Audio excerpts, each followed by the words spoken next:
What's up, YouTube? This is Too Raw for TV. Alright, so before I get into this video, I want to give a big shout out to Xavier Mitchell for the donation to the channel via the PayPal. Much respect to him for showing love to the channel. And if you wish to donate to this channel, you can do so in the links in the description box below via the PayPal or the Cash App or in the All My Links link in the description box. So, the agenda, or should I say the legenda, continues, whereas the machine, which, in my opinion, is a nucleus, well, not nucleus, the nucleus of the machine, obviously, is powered by Rich Paul and LeBron James and Clutch Sports. And the tentacles of this machine reaches out to network television and social media. All right? I believe that there are people affiliated with Clutch Sports that put this type of nonsense out there. I really do. I think this guy is obsessed with being perceived as the best player. He's obsessed with it. And one of the ways that you can be perceived as the best, not just from your individual accolades, but to create this perception that your opponents are superior to every other player in the history of the game. They want you to believe that Kevin Durant is at least a top 10 all-time player, maybe top 5, judging from this. So, this graphic says, some of y'all actually think Bird was better than Kevin Durant. LOL, stop it. And, of course, they use stats. Stats. Never mind that it's easier to score than ever before in the history of the NBA. Never mind that Larry Bird had to contend with sharing scoring duties with Robert Parrish, Kevin McHale, for a stretch, Nate Thurman, and earlier in his career, cornbread Cedric Maxwell, right?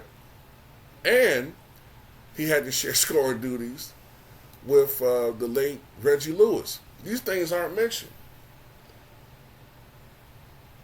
Kevin Durant really only had to share scoring duties in OKC with Russ. And Steph gladly took a back seat. To Kevin Durant. And even when he played in Golden State, his scoring dropped. Because you had Clay and you had Steph there, right? But look, 27.3 points per game. Now, what you got to also add into account with this, is the proliferation of the three-point shot. Off the top of my head, I don't know how many KD's making per game, but I'd be willing to say or bet that KD's probably made at least, on average in his career,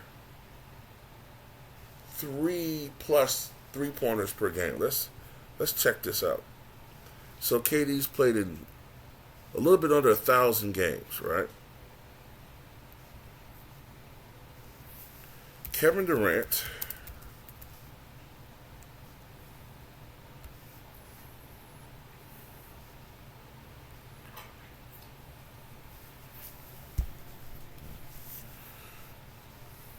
let's see.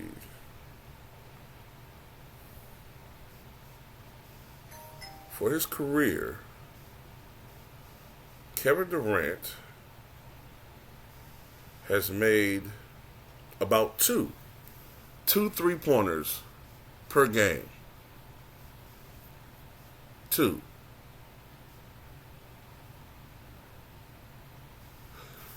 Bird, for his career, I think attempted that many per game.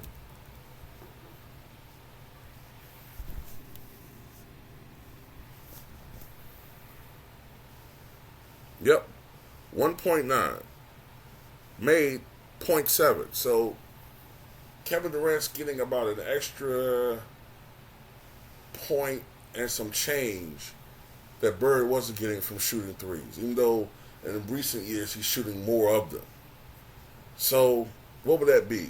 If he was playing in the 80s, 26 points per game. If Bird was playing in this day and age, 25 plus, they're averaging about the same, man.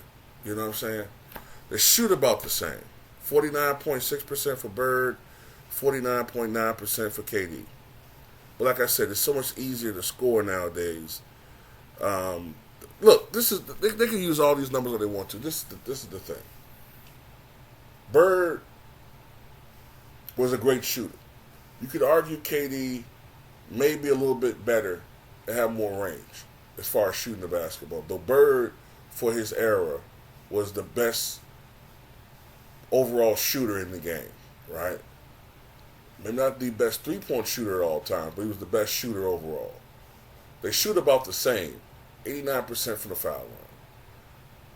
Bird's a better passer, far better passer, a far better facilitator, a much better rebounder, especially considering that he supposedly has all these athletic liabilities, but yet he's out-rebounding the likes of KD and LeBron James. And he's just a better clutch performer and a better player and a better leader and a better winner.